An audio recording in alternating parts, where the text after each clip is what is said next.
বিশ্ব ক্রিকেটে দুই চিরপ্রতিদ্বন্দ্বী দেশ ভারত পাকিস্তানের আগুন লড়াই দেখতে ভক্তদের তুমুল উন্মাদনা।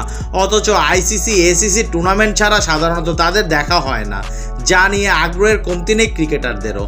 তাই তো কদিন আগে ভারত পাকিস্তানের মধ্যে নিয়মিত টেস্ট সিরিজ আয়োজনের দাবি জানিয়েছিল রোহিত শর্মা।